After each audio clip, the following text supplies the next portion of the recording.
are now going to talk about the crime stats in Gauteng. Policing, safety and security expert, Professor Jacob Mofokeng, joining us on the line. Prof, nice talking to you again, sir. How are you? I'm doing well, thank you, sir. And how are you doing, sir? Very, very good. So it looks, I was saying earlier on, please correct me if I'm wrong. On paper, it looks like we are making a bit of a progress. But if you were to look at the broader picture in terms of crime incidents in the province, we still have a long way to go. Indeed, you are correct. We still have a long way to go. We are good on paper, but in terms of implementations, it's a challenge. It's that has been grappling with us for a longer time. We have white papers, that cannot be implemented. We come with policies that cannot be implemented. Then it talks about the caliber of people that we put behind those, documents. Are they able to articulate well in terms of mobilizing, relevant stakeholders? Are they be able to evaluate as well as monitor what has to be, implemented? We do have such. So for a longer time, we've been arguing that those that we are bringing to implement policies as well as mobilize resources. So because of, favoritism in South Africa, because of corruption, because of we want to polish the shoe of another person for us to be placed in a particular portfolio. That will, still put South Africa, at the back foot. So we are now, ranked as one of the, in the fifth, ranking in terms of murder rate. The challenges facing South Africa, are there for years, and we've been talking about them. But in terms of, implementation, it's something that is so elusive. Yeah. And we have to look into that. So some people say, you definitely need technology because it will go a long way. I've heard the Premier also talking about it. But some people are also saying you have to go back to the basics. You have to bolster police stations with the necessary resources. I mean, these days that you find police stations closed because there is no electricity, the generator is not working. Some say you have to train more investigators and employ more investigators for that particular matter. You have to treat people that give you information or informants, as you guys call them, treat them with respect, because apparently they were getting a particular amount of money and then it was reduced because of budgetary deficits and all of that. When we say we want to do more in order to fight crime, to what extent are we even focusing on these particular areas and many others that might have existed? Perhaps we should not really do more. We should rearrange how we have been doing things. There's a saying that says we should not expect, different results when we keep on doing the same mistakes. So if then, police stations are without lights, what do we expect? We expect criminals to target those police stations to take firearms.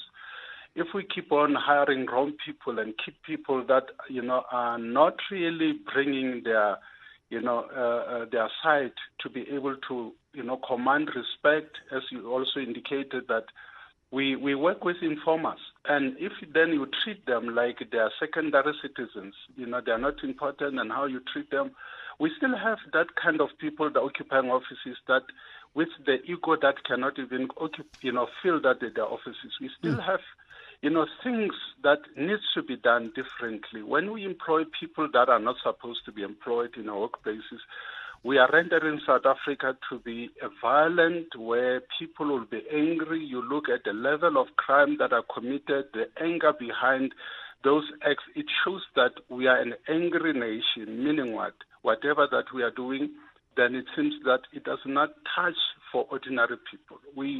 I was at a particular recording today where, people arguing that, we find the Agri-Forum representing the white people because there is interest, there is money, to be able to. But what about the vulnerable groups? In our workplaces, we still have people that you have to, as I said earlier, you have to have a blind loyalty. You cannot challenge the status quo. When we cannot challenge status quo in South Africa, we will still remain, a violent, angry, a society that lacks cohesion. We need to do things differently. Yeah. What then needs to be done? I mean, I was just narrating the horror stories of crime statistics that are showing no-go areas where you are likely to experience murder, rape, carjacking, house robbery, and kidnapping.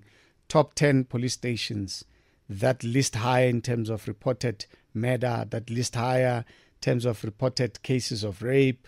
Top 10 police stations that ranks higher when it comes to carjackings, robbery at residential premises, because you also have repeat offenders in terms of the numbers.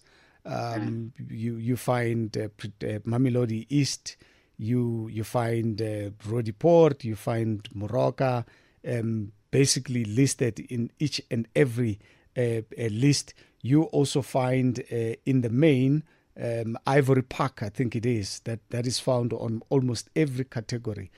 Surely this must tell you that you need to do something extraordinary to deal with that situation. Yes. The question then, what is it that we need to do?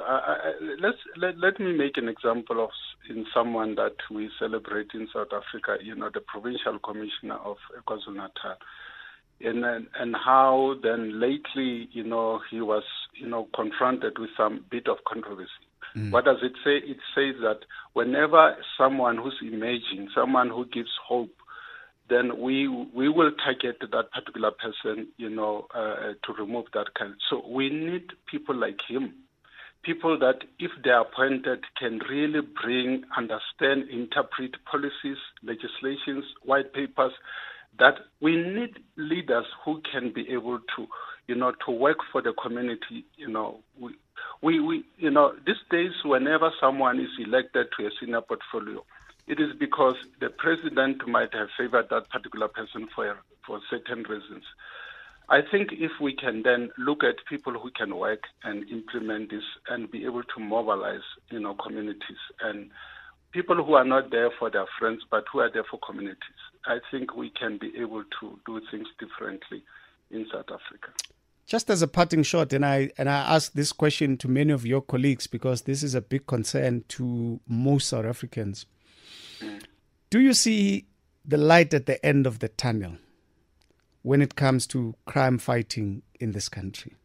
Or are we likely to experience, or you and I next year and 5 years down the line, if you are still alive, are we still going to be talking about this to say, well, there is a decrease, but there is a big problem? Because it looks like, as you said, we probably repeat the same approach with the hope that the next attempt will bring with it surprising results.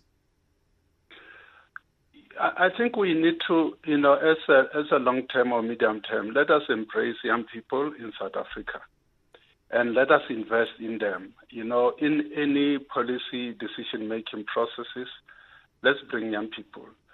In organizations, let us amend how people are, kept as leaders in those, entities.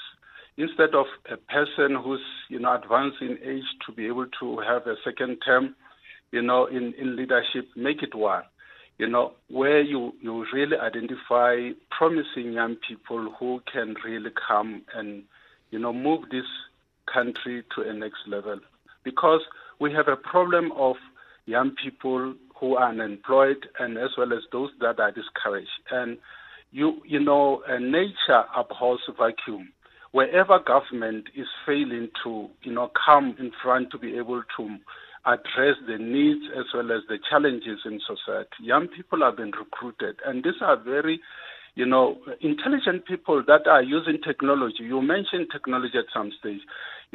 Let's bring these people and acknowledge that we have failed, as a, elder generation. So bring these people so that we invest in them and we create more employment, because higher population in prison, you see young people there. What are they doing?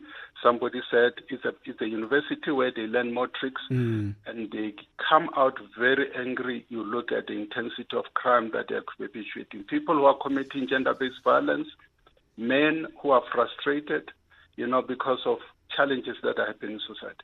We need people who are critical thinkers, think tanks, who can really move the organization or the society forward. You need to invest in young people and embrace them and understand that, it is time for them to arise.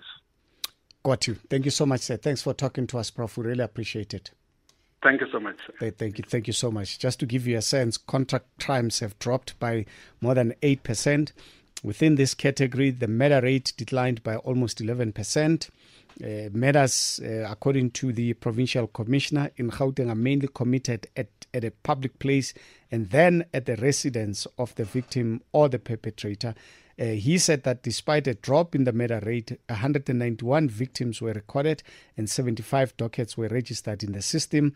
The hotspots for multiple murders are Sosha Nguve and Kagiso. Sexual offenses dropped by 2.1%, robbery dropped by 8.9%, but kidnappings increased by 15%. And he said that through the National Anti-Kidnapping Unit, the province arrested 88 suspects linked to 62 cases of kidnapping and rescued 77 victims of kidnapping during the period under review. And he also said, and I quote, "We acknowledge that there is still much work to be done, and as we move forward, we will continue to foster collaboration with our stakeholders in ensuring that we improve the safety and security of our communities." So there you go. Still a big problem, crime in this country. Murder, robbery, rape, carjacking. Big problems.